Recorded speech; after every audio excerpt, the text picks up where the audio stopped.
तर मैत्रिणींना आवडले नाहीत म्हणजे मैत्रिणींनी त्या गोष्टीचा अभ्यास केलाय का?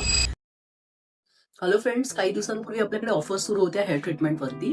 तर हे बघून आपल्याकडे क्लायंट आल्या आणि कसं असतं ना, की तुमच्या हेअर लेंथवरती तुमच्या ट्रीटमेंटची कॉस्ट डिपेंड करते.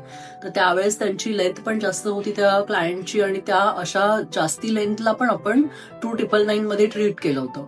त्यांचे केस खूप फ्रिझी होते हेअर कलर केल्यामुळे आणि ब्लॉन्डर खूप जास्ती वापरल्यामुळे ते केस एवढे ड्राय झाले होते ना, ते खूप घाण दिसत होते आणि मुळात त्यांचे केस कर्ली होते. अशा केसांना आपण ट्रीट केलं, ते सॉफ्ट झाले, त्याचं फ्रीज कमी झालं आणि अशा केसांना आपण ट्रीट केल्यानंतर त्या क्लायंट जाताना सॅटिस्फाय होत्या, पण दुसऱ्या दिवशी ते स्ट्रेट नाही दिसले. त्या म्हणाल्या की त्यांच्या मैत्रिणींना ते आवडले नाहीत. तर मैत्रिणींना आवडले नाहीत म्हणजे मैत्रिणींनी त्या गोष्टीचा अभ्यास केलाय का? त्यांनी स्टडी केलाय का की कोणत्या हेअर्सवरती कोणती ट्रीटमेंट करायची असते किंवा काय करायला हवं असतं किंवा मग बायोटीन काय असतं, नॅनोप्लास्टिक काय असतं, बुटॉक्स काय असतं, ते कधी करायचं असतं, हे त्यांना माहितीये का मैत्रिणींना?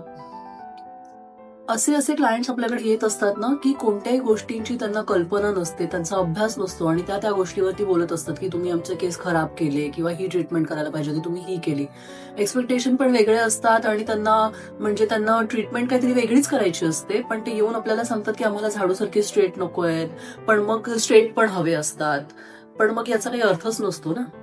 तर असे क्लायंट आले तर मला तरी वाटतं असे क्लायंट्स नाही घेतले पाहिजे किंवा त्याच्याशी आपल्याला डील करता आलं पाहिजे.